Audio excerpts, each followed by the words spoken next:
do, we're all scared of writing. Not all of us do. But after month of writing, the result, it delights us, it makes us happy. We're glad that we created something. Over the couple of days, I've been looking at my journals from 3 years, 4 years, and the write ups I have done. And when I look at them, I see a pattern of growth. It doesn't necessarily mean that I've become so much better, but I've grown from being so much worse to maybe worse, per se, or bad. But I've been able to capture the paths I have taken in growing in the sands of time, kind of. Because I look at that from 5 years ago, and I look at that from 4 years ago, and from 2 years ago, and I'm seeing the write ups that I did, and I'm like, wow, I'm growing, I'm growing. Something is happening. Now, those write ups are not something that I sat there and say, wow, you speak to me, let me create something. Those were just things I wrote, not necessarily thinking too much about them. But now I'm glad that I did write them. Hi, my name is Oyemichi, and you're welcome to the Build Writing Podcast. We'll be right back.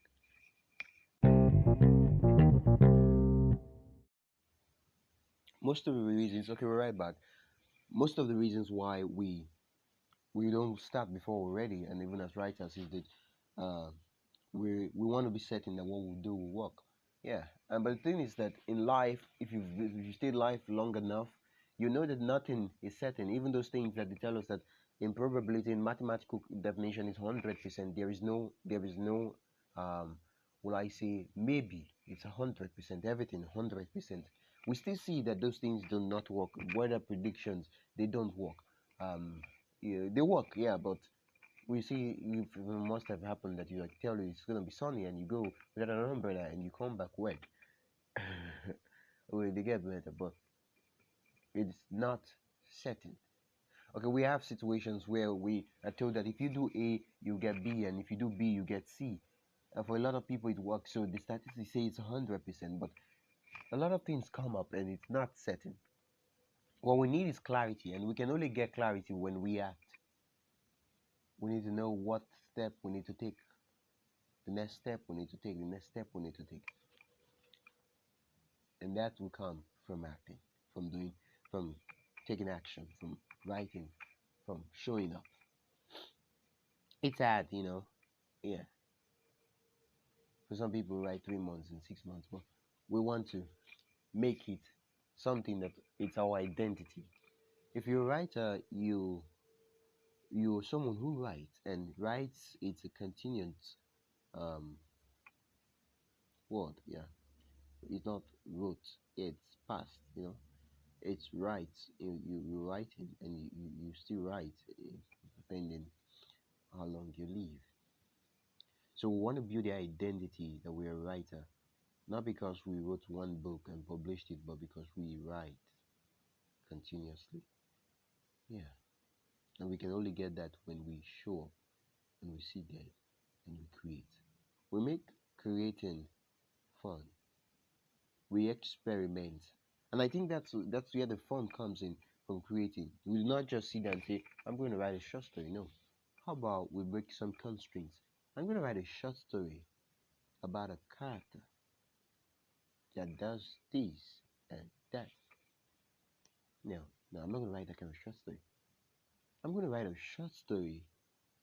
Yeah, I don't know. But when you pick constraints, you see that because of that constraint, your mind starts thinking wild. Sometimes when you have a few resources, you can think creatively, and when you have a lot of resources, you wonder what can you really do with it. Some ideas that come when most ideas come when there is scarcity of resource. And, there's something that's lacking, and so we look at what we can do and we create something unique and different. I think unique is different. I don't like saying unique and different, but it's essentially the same thing. Now, I do have recommendations for those um, who don't really have the time to sit there and write. Now, in today's mainstream life, most writers, when you tell people, I'm a writer, the question they ask you is which book have you published? You know, which book, and if you've published the book, you go and tell them quickly that could make a customer for you. They buy a book, that could, you know. But for those of us that don't have books, when they ask us that question, we just look and we don't know what to say, because the idea is that for you to be a writer, you have to be a novelist, and yeah, you have to be a novelist. You have to have at least a book, maybe a compilation of poetry or whatever. You have to have a book. But now there are a lot of shorter forms that are coming up, and you can pick those shorter forms and write them. There's 50-word story, there's a 100-word story. Now, it doesn't mean that because it's a 100-word story, it's going to take a shorter time, even though it will take a shorter time to write a 100th one. You know, we know that there is the time of ideation where you think of an idea, and the idea is going and brewing over your mind again and again and again and again. Yeah, I'm not talking about that period. Or you have the time when you finished writing first draft, but you trying, the story hasn't really get informed, it hasn't really clicked, and you're looking for some time for it to click. I'm not talking about that time. I'm talking about the time when you have the ideas, you have those things, and you sit down to write the story. To take maybe probably an hour or 2 hours, and you're done, and you've completed something. You can edit it and give it a title and send it off to a publisher, and the work is exposed to readers. Now you don't have now that's great in some aspect, because you're making progress, you're creating things, and you're moving forward, you're finishing things. And not only that, I think those 100-word stories are kind of an opportunity to trap down ideas, because when you trap those ideas, you if you want to do something bigger, you can get ideas from those shorter forms you've written in the past. And that's one of the areas I'm venturing into. Yeah, because I can feel more. Yeah, yeah, I like the idea. Feel more, and feeling is less expensive than feeling in a bigger form. Yeah, when you write a novel, you write a novel by 100,000 words, and you realize that that the that the novel failed. You know, for me, if I'm 100-word story writer, I'm thinking you just failed 1,000 times, man.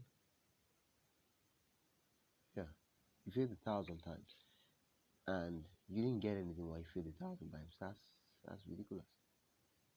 But if I was a 100-word story, if you 100-word story writer, if I failed 10, 15, 20, maybe if I wrote 100, I would have learned a lot what didn't work, and I would have avoided what didn't work.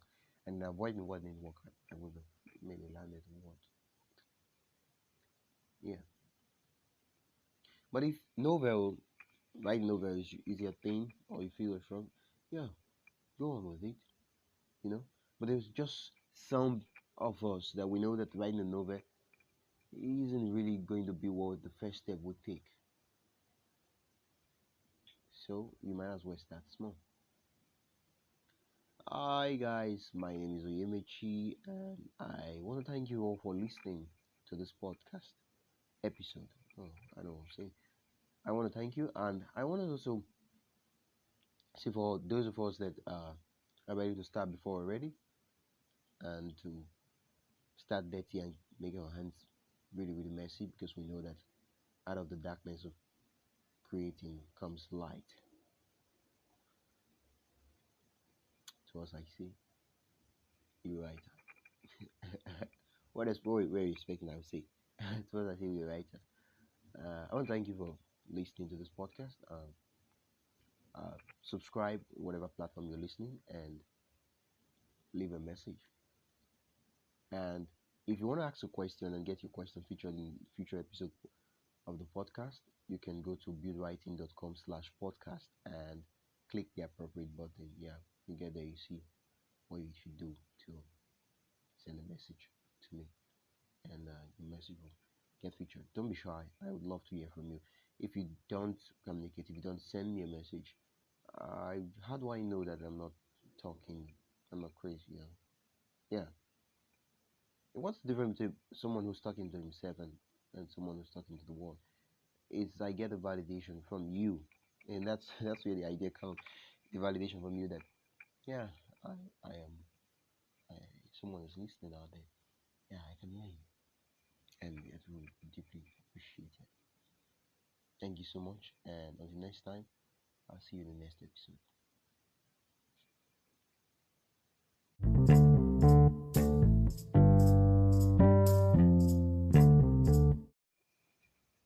The idea of starting before you're ready. And I know most people think that it's a recipe for disaster, but on the other hand, we look at that as writers. Why don't we start before we're ready? Now, I do understand there's the ventures that you have to be ready to start, because if you're not ready, a lot of things will go wrong. People die, money will go missing, a lot of things will be destroyed that uh, will not be happy that it went that way. But as writers, we we don't want to write. Why? I'm doing this episode not just to tell people or talk to people or try to inspire them. I'm doing this episode to gain clarity, and I hope that in gaining clarity, I do inspire you. I do make you see why you're running from the steps you should take, just as I am running. But more of as an accountability, I'm putting myself out there as a professional. Why do we refrain from starting before we're ready? Now, the first thing is that we're scared that it might not work. We're scared that it will fail. Now, I get it. In us as humans, back in the day where everything wasn't as modernized as it is now, if we failed, let's say we go for hunting and we're hunting a wild animal, whichever animal you think of, and we failed, that will mean a lot of things. Yeah, especially if it's a wild animal. If it's not a wild animal, we'll go hungry for that night. We won't see food to eat. But that's a good part. It doesn't always happen often. If it's a wild animal, if we fail, we'll get eaten by the wild animal. And so when we decide to say we are going to do something, we always make sure we're ready, because if we're not ready, bad things would happen. But now, as a writer, if I start before I'm ready, what will happen is that I write a piece of crap. That's all that would happen. Nobody's gonna die. No, nobody's gonna die. Yeah, and I will never know if it will work or will not work, except I go out in the field and try. Yeah, that aspect is one approach to doing it. But then another approach is, yeah, that's the only approach I can think of. There's really no other approach. Now, the second reason why or why I think I am running from starting before I'm ready, is that I just have this mindset that I am not good enough. Yeah, I'm not good enough. So probably in a day, maybe in a zillion years, when I'm good enough, I'll write. And you know that we're not gonna live a zillion years. Yeah, we propose to live 100 years, but we know that's not always the case. Yeah. So if we don't write now, when are we gonna write? Now, writing is a kind of task that involves muscular activity, not necessarily the muscles of your arm. I mean the muscles of the brain. That is, you become better when you do it. Just like riding a bicycle. There is no amount of strategies or tactics I'm going to tell you or talk about that's going to make you a better bicycle rider. You will only become better when you start pedaling. You only become a better writer when you start writing. You see, at the point in time when you start writing, you start developing some instincts. Yeah, intuition. You just know that this thing is not good. And if you happen to maybe read some books on writing, then you can have the reason why it's not good. But other than that, you know that this is not this doesn't make sense. You cut this stuff out. You build the instinct by doing, by writing. Now, just practicing will not help you. Yeah, but even if you when you practice, you might end up getting better. But the idea is deliberate practice. You want to be intentional about practicing. Yeah, because if you're not intentional, the question I always ask when people tell me practice, practice, it makes you perfect, it makes you better writer. You have to practice and you have to write every day. It makes me ask the question, but there are a lot of writers that have been practicing for the past 20, 25 years, and they are not. Now, when I'm talking about better, I'm not talking about uh, famous. I'm talking about better in the craft. That's what I'm talking about now. Because when you talk about fame as a criteria for success, that is relative. Yeah, I'm talking about mastery of the craft. How good they mastered writing, how good their write up is. They've not really improved. But if doing it for that long, consistently, they've not really improved. Oh, delivery practice is another topic that would really go in deeper. But then I tell myself that I can never be good if I don't go out there and put my hands and make my hands dirty and decide to write. But then I realize that look, that's not just those two reasons I gave are not just the reasons why I'm holding myself from starting before I'm ready. The third reason why I'm holding myself before I before I'm ready is that I don't feel inspired, that I'm waiting for the muse to speak to me. That I have this mindset that writers are people who the muse speaks to them, and when the muse speaks to them, they write. And when they write, they come out with this fresh, polished prose or poetry, whatever you write. And it's just so fantastic because the muse inspired them.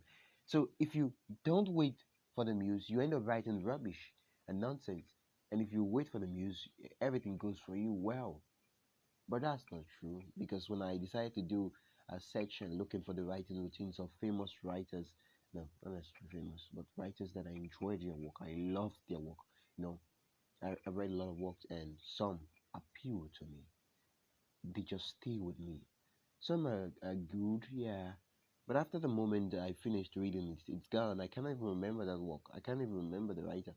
But there are some like I love this writing so well that I have to go look for the other works of the writer. An example would be George Orwell. I love 1984. I love Animal Farm. It's just so good. I love the symbolism and that book was fantastic.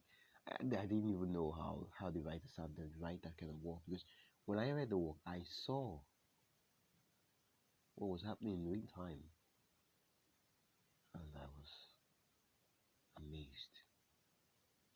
Yeah, Jojo is not someone I can forget in a hurry. Yeah, there are other writers, but Jojo, yeah, the other famous writers that people talk about. But I read their work, but Jojo, oh my, that guy is good, really good, really, really good. So I feel that we need to be inspired. But I did check the writing routines of those people that I considered masters of the craft, but I realized that the routine was there was nothing fantastic about the routine. There was nothing special about the routine. There was no magical recipe in the routine that I would expect to make them that had made them whatever they were. It was just simple. Someone showed up in the morning and decided to grind. It was ugly. It was a moment of darkness. You see, I was a man coming from the light. The light was that the man was a published author with fantastic books. The light was that the writer was good, was a master of the craft. The books, the poems, when I read them, they made me cry. They made me think deep, and they made me laugh. They took me through a journey that I would go over and over again. And at the end of the book, I asked the writer, why did they finish it? Why did it end here? Why couldn't it be more voluminous? Because the world created was just so fantastic that I did not want to leave, that I did not want it to end. But there was nothing special, there was nothing fantastic. It's just so long ago. Sometimes like creating is not.